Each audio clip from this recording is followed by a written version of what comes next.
यहाँ पर चाहिँ त्यहाँनिर प्लास्टिक टर्निङहरू पनि देख्नुहुन्छ तपाईँहरूले। त्यहाँ चाहिँ यहाँ खेती गर्दो रहेछ क्या। यो चाहिँ गाइस कपन साइड हो। त्यहाँ भित्रबाट निस्किन यति गाह्रो भयो। ओ माइला गट आइज आइज यसको जिन्दगी चिल छ यार बरु।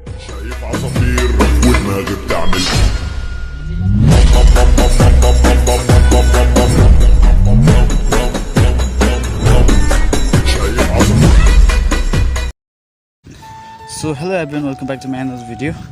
आज पनि म निस्किन आँटेको। मेरो बाइक चाहिँ यहाँ छ। आज पनि ढिलो ढिलो भइसकेको छ गाइस। मैले चाहिँ यहाँनिर एप्लिकेसन खोलिसकेको छु अनि अनलाइन पनि गइसकेको छु। तर यहाँनिर पिकअप तपाईँको 2.5 किलोमिटर 3 किलोमिटर आइरहेछ कि छैन क्या दिउँसो त यस्तरी सुक्खा। सो गाइस फाइनली 12:49 एउटा अर्डर आएको छ है। म कति 12:15 निस्केको थिएँ होला, वेट गर्दा गर्दा भर्खरै आएको छ। 115 को आएको छ। यो चाहिँ मैले फाइनली फर्स्ट राइड कम्प्लिट गरिसकेको छु। अब यहाँनिर हेर्न सक्नुहुन्छ, यहाँनिर आइरहेछ है। अहिले फेरि आएको थियो, फेरि गइहाल्यो। अब यहाँ हेर्नुपर्छ तर के हुन्छ क्या गाइस। यहाँनिर कति तर दियो है फाइनल्ली। अब मैले उहाँलाई कल गर्छु अनि उहाँलाई लिएर जानुपर्ने हुन्छ guys.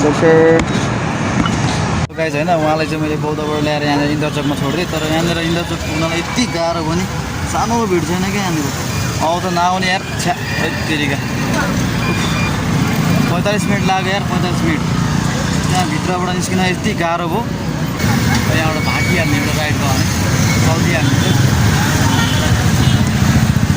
A few moments later. चुनीखेल भन्दो रहेछ यो ठाउँलाई चाहिँ। यहाँ पर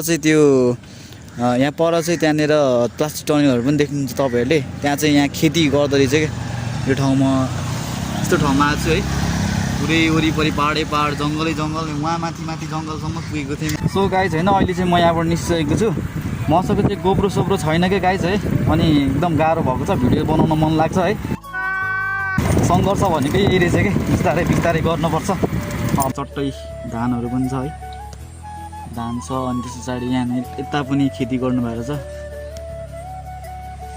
अब यहाँ उकालो जानुपर्ने हुन्छ। म होइन गाइस, अब काठमाडौँमा चाहिँ राम्रो बाटोहरू मात्रै होला भन्ने सोच्थेँ कि। यहाँनिर उकालो ओह्रालो त नि यस्तो उकालो ओह्रालो छ नि। यो त नर्मल हो। अझ म भरे देखाउँछु तपाईँहरूलाई यदि त्यो ठाउँ पुग्यो भने। लास्टै उकालो र ओह्रालो ठाउँ पनि छ क्या। अहिले चाहिँ म यहाँबाट निस्किसकेको छु, जाँदैछु। बाटो ओह्रालो छ है एकदम सरर। मौसम पनि आज चाहिँ बब्बाल छ क्या गाइस। मतलब चिसो कुल छ, गर्मी छैन, घाम छैन होइन। मजा छ काम गर्नलाई। यस्तै भइदिइरह्यो त, यस्तै भइदिइरह्यो भने चाहिँ दामी हुन्छ। तर के गर्ने, एकछिनपछि पानी परिदिन्छ र टेन्सन हुन्छ त। फेरि अघि पनि पानी अनि भिज्दा गरियो। अब यहाँबाट सर झर्ने हो तल। यो उकालो यस्तो छ कि यो उकालोमा त मेरो बाइकले पनि तान्न मुस्किल पर्छ कि। डर लाग्यो माइ लर्ड प्रभु। यस्तो खालको ओह्रालो छ। यो चाहिँ गाइस कपन साइड हो। चुनीखेल कपन भन्छ यसलाई। स्कुल बस पनि आउँदैछ। अब यहाँबाट सट्ट एकछिन राइड कुद्ने हो।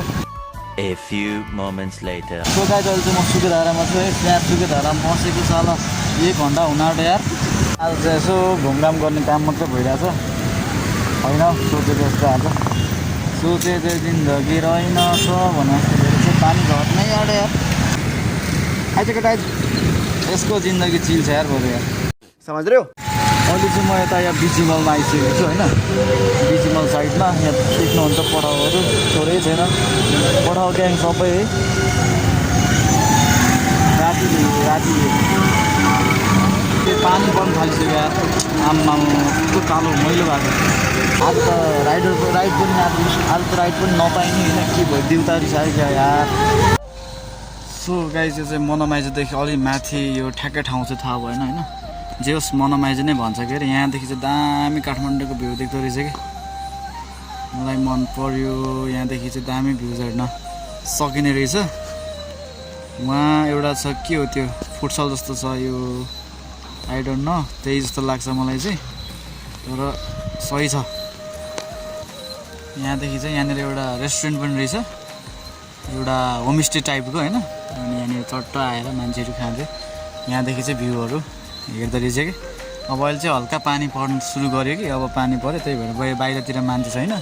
म चाहिँ यहाँ राम्रो लागेर बाहिरैबाट हेरिरहेको छु है। सो गाइस अहिले चाहिँ रातिको जस्तै पौने 8 भयो, 7:45 भएको छ। अब अहिले चाहिँ भनौँ न पानी एकदम परिरहेको छ होइन, त्यस्तो साह्रो ठुलो त होइन, हल्का परिरहेको छ तर भिजाउने टाइपको पानी परिरहेको छ। त्यही भएर अब चाहिँ म राइड गर्दिनँ, छोराछोरी जानुपर्ने हुन्छ मात्रै अब। सो त्यही भएर म यहाँनिर अहिले रुखको छारीमुनि बसेको छु। अब रेनकोट त छ, डबल रेनकोट, तर यो भिजेपछि त्यसले कामै गर्दैन क्या। यो भिजे पछाडि चाहिँ पुरै चिसो बनाइदिन्छ, त्यही भएर हेल्थको पनि केयर गर्नुपर्ने हुन्छ गाइस है।